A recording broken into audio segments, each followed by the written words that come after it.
turning to Mark,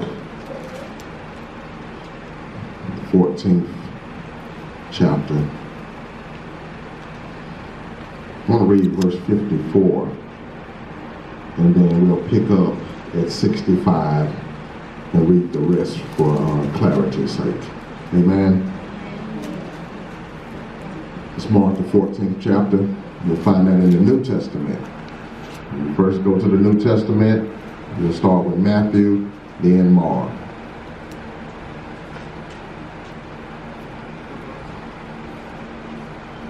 So Matthew the 14th chapter, beginning in verse 54.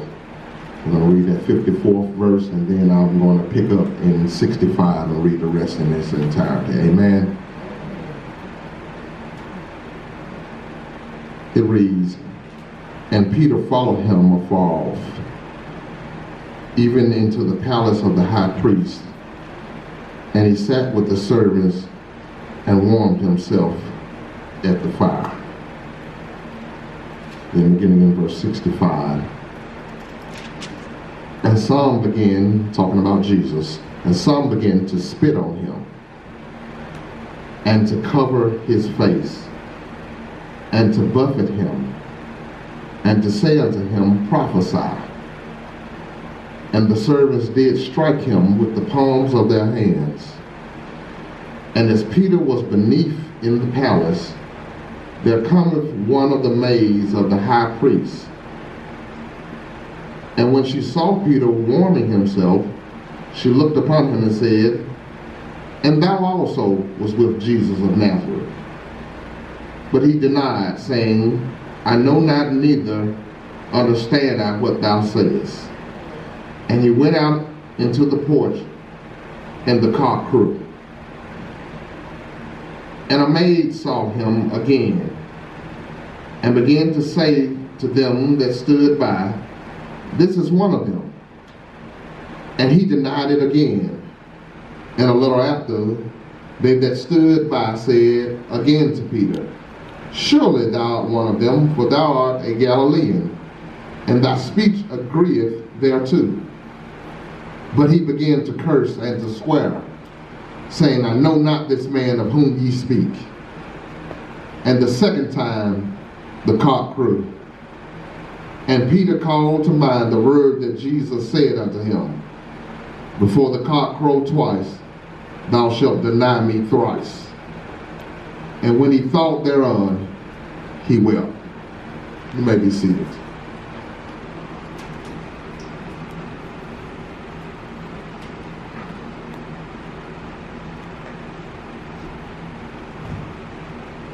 And the second time, the cock crew, and Peter called to mind the word that Jesus said unto him, Before the cock crows twice, thou shalt deny me 3 times. And when he thought thereon, he wept. I want to preach about when a rooster calls you a chicken.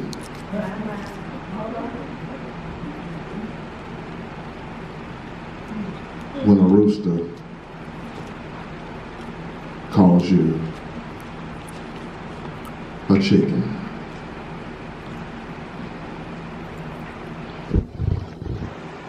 Jesus tried to tell Peter what was in him. Got to tell all of you that all of us have some things in us.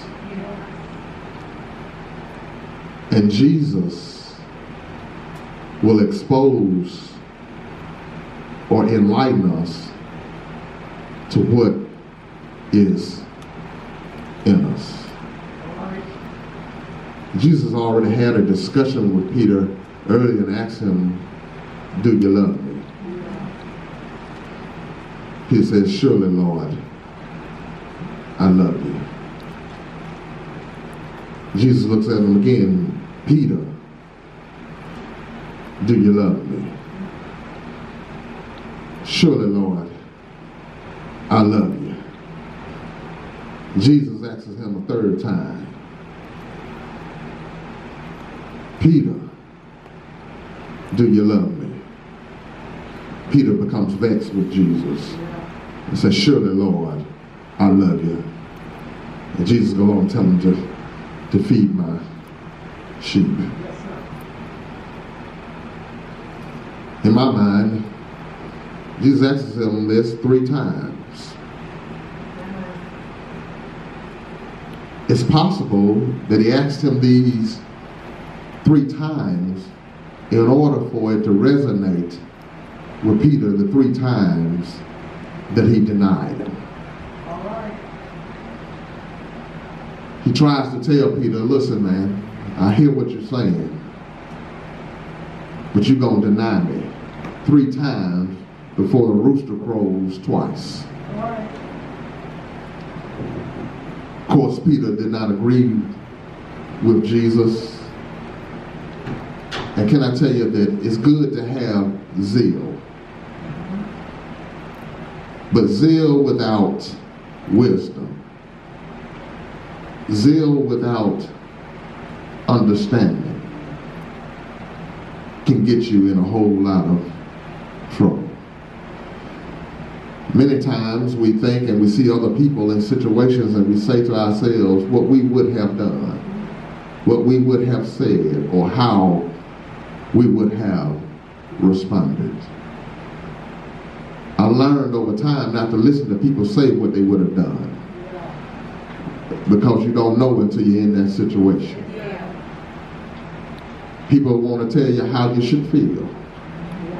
But how can you tell me how to feel when you ain't going through what I'm going through? How can you tell me how to feel when you haven't seen what I've seen?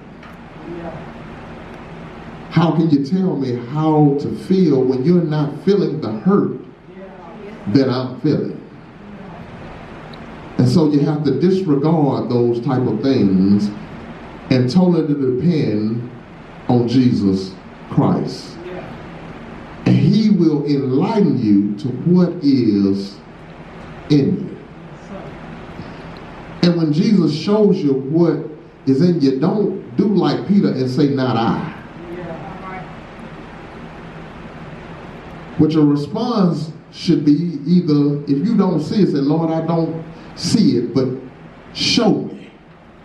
Expose it to me, and then, Lord, once you expose it to me, help me with it. Because, ladies, I have come to understand that I can't do it by myself.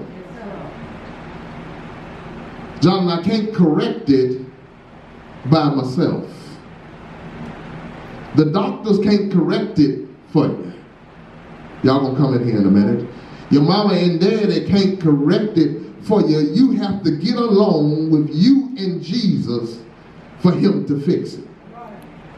You've got to lay before him. You've got to pray to him. You've got to call out to him. You've got to have your own personal relationship with him for him to help you. He tells Peter, listen, man, you're going to deny me. And you're going to do it 3 times before the rooster crows twice. Peter responds, not me, Lord. I'll die with you. I'll fight for you. And a lot of us feel like we'll die for Christ. And we'll fight for Christ. But what happens when that moment actually arrives? Will you truly die for Christ? Will you truly suffer with Christ? See, because I believe that some of us have the wrong picture of Christianity. See, because, of course, when you become a Christian, yes, you are a child of God. But if you read God's word, he never promised that everything was going to go right. Yeah. What he did say is that, listen, you're going to have to suffer sometimes. You're going to have to hurt sometimes. You're not going to fit in with everybody else. That's why he calls his people a peculiar people. You're going to stand out from everybody else. And that's a lot of our problems, is that we want to fit in with everybody else. But can I come out here to tell you, dare to be different for Christ? Yes. It's all right to be different. Because when you follow Christ, we know that according to the word of God, although we are on this journey, we know what our destination is. He tells him, man, you're going to deny me 3 times before the rooster can even crow twice. I don't know where Peter's mind really was, that maybe he had become fearful. Because now you got to remember who Peter is. Peter will fight you. When they came, Josh, to arrest Jesus, Peter cut off the ear of the man that put his hands on Jesus. Yeah. What has happened in between that time? Then I don't know if it was when he began to see them spitting on him. I don't know if when he started seeing them slap Jesus around and cover his face with a blindfold and mark him, telling him to prophesy who hit you, marking Jesus. I don't know. I don't know if when they began to pull his beard out, if that took Peter's confidence. I don't know. But I do know that he denied it. But then watch this. There are some things that happen before he denies Jesus. The first thing is that he distanced himself from Jesus. Here it is in verse 54. And Peter followed him afar off. Now you've got to understand that Peter is part of the 12 disciples. They're with Jesus every day. They're hanging out with Jesus every day. They're walking and talking with Jesus every day. They are living together with Jesus every day. They are traveling with Jesus up and down the roads with him every day. So that means that he was close to Jesus. But all of a sudden then, he distanced himself from Jesus. I come out here to tell somebody, you need to stay close to him. Don't matter what everybody else is doing, don't matter what everybody else is saying, don't matter what the crowd is doing, you got to stay close to Jesus. He distanced himself. That means he put room between him and Jesus. And I found to understand that if you put room between you and Jesus, all you're doing is making room for error. The more you back up off of Jesus, the more error you leave for you to mess up, because now you're doing your own thing. You're creating your own state. But if you stay close to Jesus, Jesus, every step you take, I'm taking. He was distant from Jesus. You can see him, Daddy. I can see him really hiding, coming around corners, looking to witness what was happening to Jesus. Hiding behind porches and steps. And can I tell you, a lot of us are like that in life. You might not be physically behind a step, but you still hide when other folks come around. You don't really identify with Christ. We'll let people say anything about Jesus. We won't even open our mouth. We won't defend the gospel for anything. But can I tell you that if you are going to follow Christ, you've got to defend the gospel of Jesus Christ. Yes. That don't mean that you got to get in every argument. That don't mean that you have to get in silly debates. But can I tell you that there is a time when it's called apologetic, that you defend the faith of Jesus. He follows him from afar. Mama, when Jesus asks him, do you love me? The first two times, it uses the word love, agape. Comes from that root word agape, which means, do you love me morally and socially? The last time he asks him, do you love me? He uses the word phileos. Are you with me? Y'all ain't in here. And I believe Jesus asks him that 3 times in order for it to come back to his mind when he denies him. Now you said you are with me morally. And you said you love me socially. Well, what happened? Because already you're not socializing with me because you have distanced yourself from me. He says, don't distance yourself. Watch this.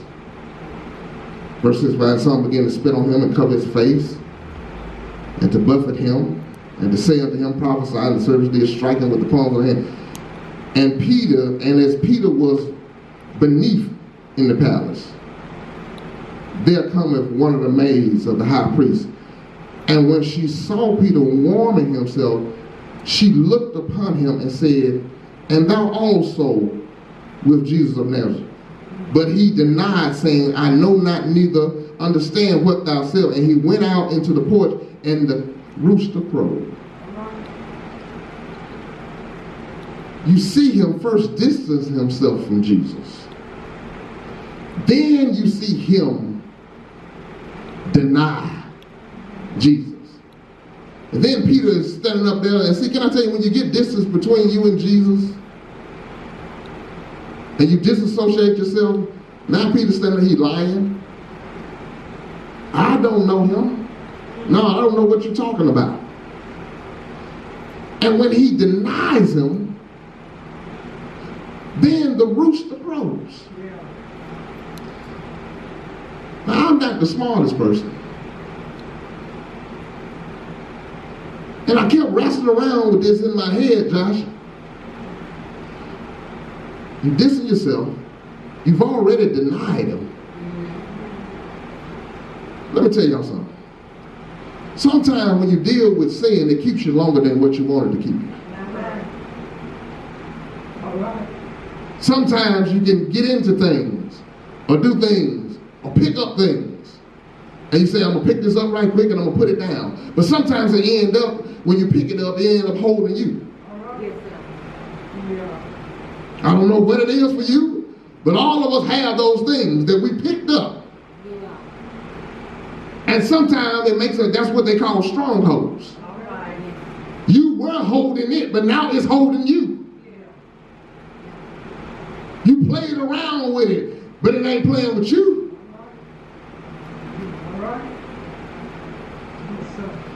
I said, now, something don't make sense here. Because you just denied Jesus. Now, unless you done went deaf, unless you have become a mute, you had to hear the rooster crow.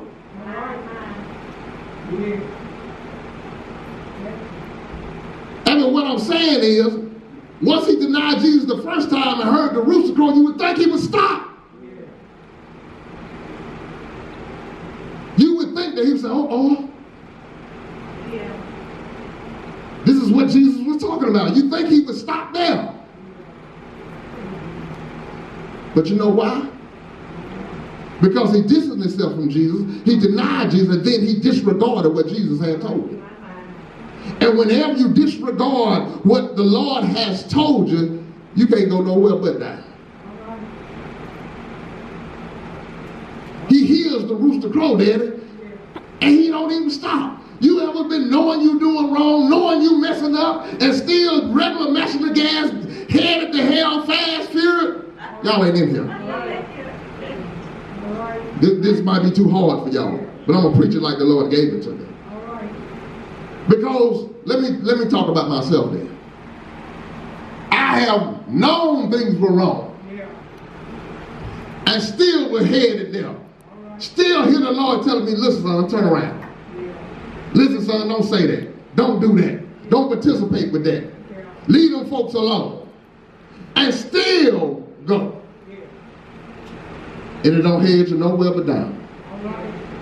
He distanced himself, Jeanette. He denied Jesus. Then he disregarded what Jesus said. And see, if you want to know what Jesus said, you don't just come in here to hear me every Sunday. You got to get in the Word of God for yourself. See, because it's not my job for that. My job is to give you confirmation to what God is already telling you. That's what my job is. So when you're spending time with the Lord, you don't have to come in here and hear a word like that. You have to hear a word of confirmation. Y'all ain't in here. See, because when you got your own relationship, Jeanette, with the Lord will speak to you. And when you show up to church, all the preacher's going to do is confirm what the Lord is saying, so you'll know, I really heard the Lord's voice. Yeah. All right. Tells him. He disregarded what Jesus had said. He's distanced himself. He's denied him. He's disregarded what Jesus already told him. He said, watch this. But he denied, in verse 68, but he denied, saying, I know not, neither understand what thou sayest. He went out into the porch, and the rooster crowed. And a maid saw him again. I began to say to them that stood by, this is one of them. And he denied it again. And a little after, they that stood by said again to Peter, surely, gave him one more, surely, thou art one of them, for thou art a Galilean, and thy speech agreeth thereto. But he began to curse and to swear, saying, I know not this man of whom ye speak. He goes a little bit deeper in his denial. This time, when he denies him, when you look it up in the Greek, what he really does this time, he disowns Jesus.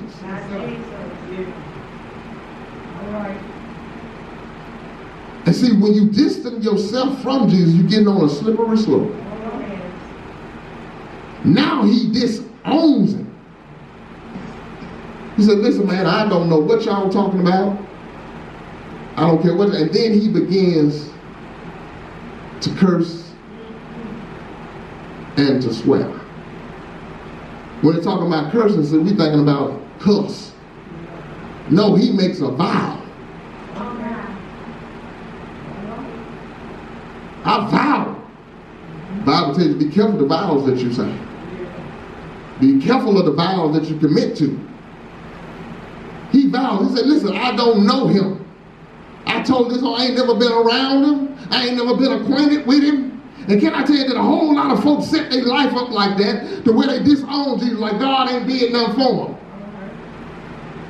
Look, baby, you look the way you look. If you are cute, if you are handsome, God did that for you. If you do have a job, God did that for you. How you gonna disown God like you done did it for yourself? I don't care how hard you work. I don't care how much makeup you put on. I don't care how much you go to the gym, baby. God did that for you.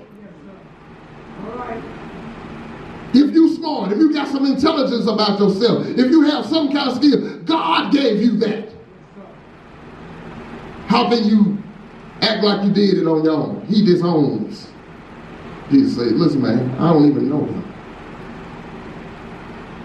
And can I tell you that a lot of times, all through the week, we distance ourselves from Jesus.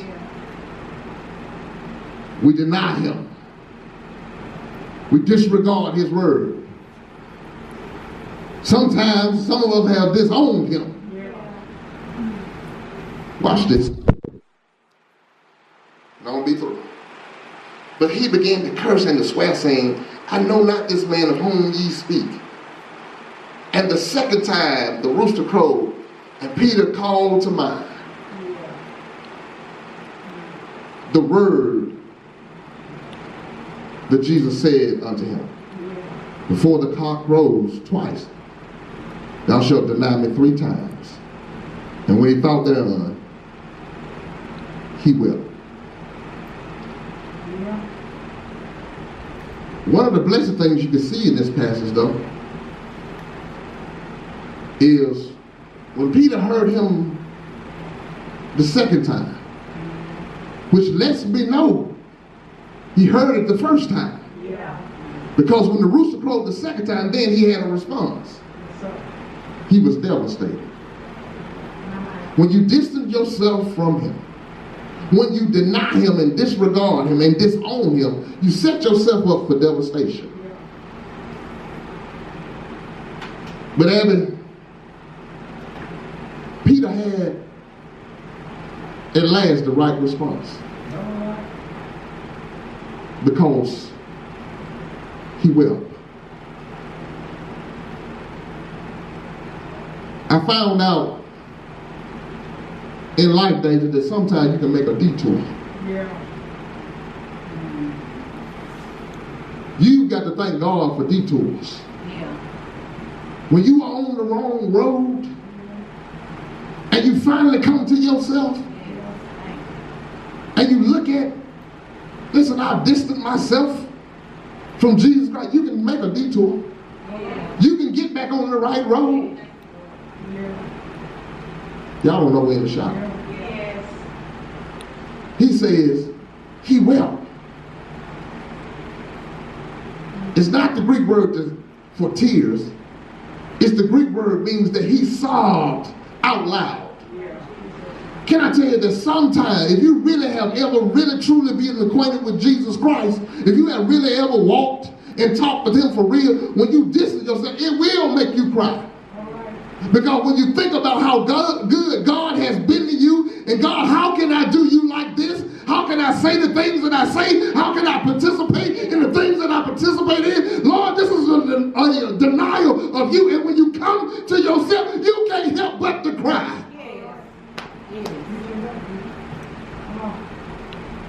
Lord, I failed you. Lord, I messed up. You warned me, but I did it anyway. You can't help but to cry. Yeah.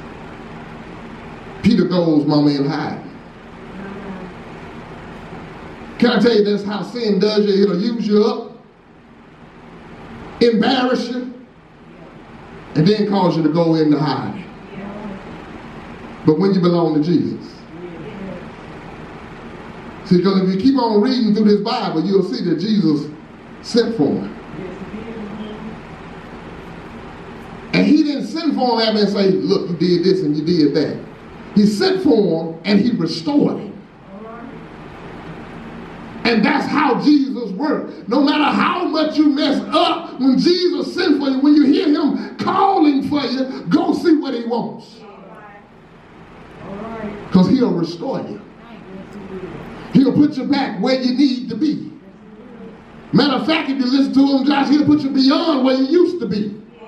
That's why the old saying, you say every round with them goes higher and higher.